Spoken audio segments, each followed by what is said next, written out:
Jacques, speaking of that, I got like a series of 3 questions. They all go together, but talking about this, like for somebody that grew up watching you in the WWF, and was not familiar with your family up in Canada, just how big was the Rougeau family in Canada?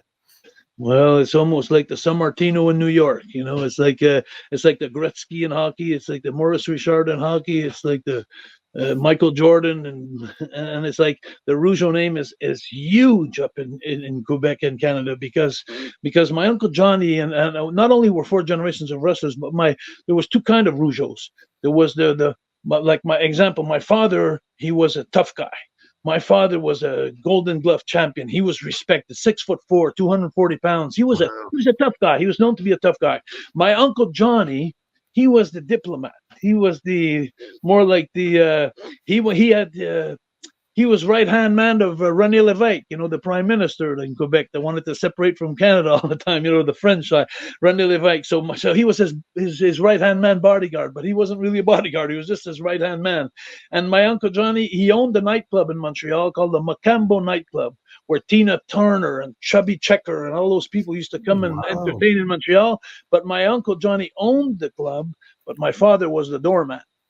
And, when my father was the doorman, I could tell you something in the 60s, in the 70s, mostly in the 60s, when the Marines would come up St. Lawrence River from all over the world by ship, and they had been on the ship for 25 days and haven't seen any woman, they'd come to the Macambo Club. They wanted to go party and have a good time, and they were tough Marines, and my father was the doorman. So every time that they were out of line or something, it was my dad. My Uncle Johnny would always say, Jacques, we've got to go see that guy over there, So my father was very, very well respected.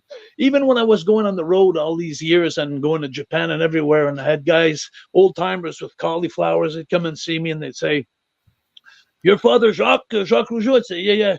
Freaking tough guy, your father, tough guy, father." So my father had a reputation of being tough. My Uncle Johnny had a reputation of being a diplomat. And my Uncle Johnny was also president of the Hockey Junior League in Quebec. He was he had his fingers in different pies, my Uncle Johnny, in politics and everywhere. So the Rougeau name was everywhere for many, many decades. So we have become, and we labored the fruit of that, if you like, Raymond and I, and then so we just rode the wave. They had a great reputation. They were never caught in bad situations, bad press or anything like that. So the Rougeau name, over the years, had become like a iconic name in Quebec. Well, Jack, one thing I noticed physically right there, I don't see cauliflower ears on you at all. So I said, I'm an artiste. I'm an artiste, Dan. When they get the rear chin look on me, I'd get out of it. Jack, talking about that, going back to the bullying thing, what was that like for you? I've heard you talk a little bit about it, but what was that like having to face your father with that damage on your face after the incident with Dynamite? I was caught in a trauma.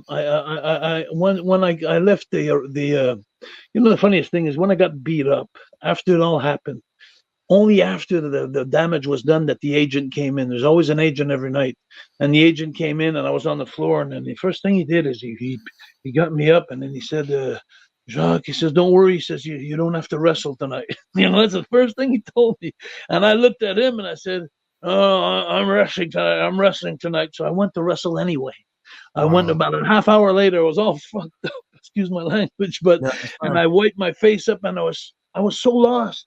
But I just wanted to keep going. There was something in my head that said, just keep going. It's going to pass. Keep going. And you get in that trauma, you get in that mindset where you're lost and you don't know where you're at. You just want to get out of it by putting one foot in front of the other. So I went to wrestle, but my father never knew I got beat up in the dressing room. So he's in the stands. He's waiting to see his 2 sons go out and perform. And then he sees me come out like that, and he could barely recognize me. And then after and my brother Raymond, and in those days, he had an injury to his knee. So he was on crutches. So what we do in those days when we're in tag team and a guy was hurt, well, the other guy would carry the load. We'd work tag team, but my brother would come with crutches by the ring. So my brother was on crutches. So when my brother came out with crutches to the ring, and then I followed him all swollen up, it wasn't a good night for my dad, I'll tell you, because he understands watching all this.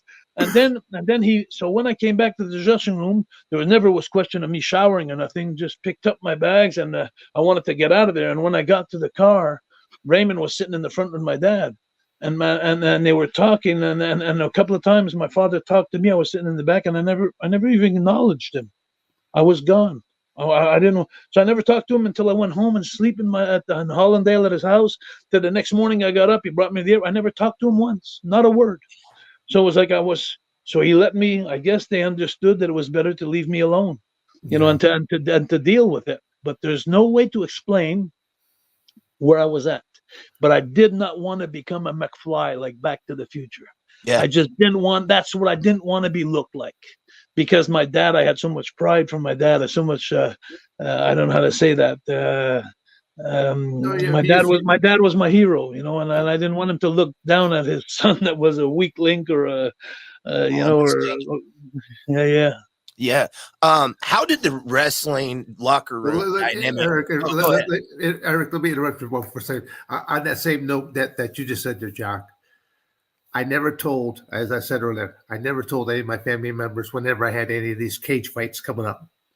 And there happened to be a show taking place in Detroit, Michigan at this big arena.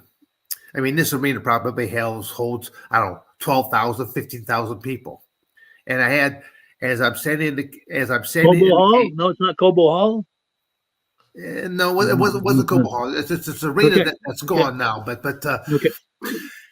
As I had this routine of when they're starting to make the announcements, they'd always make the announcement of whoever I was going against first, and then they would come back to me.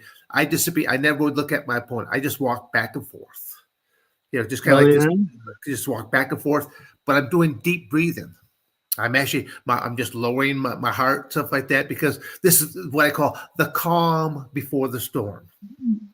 And so I just walk back and forth, and I would look out over the audience, out the back.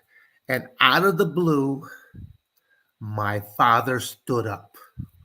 And you noticed him. Oh, I saw him, and I'm thinking, oh my God, my dad is here. I go, in my mind, I'm thinking, do you think I'm going to lose in front of my father? No.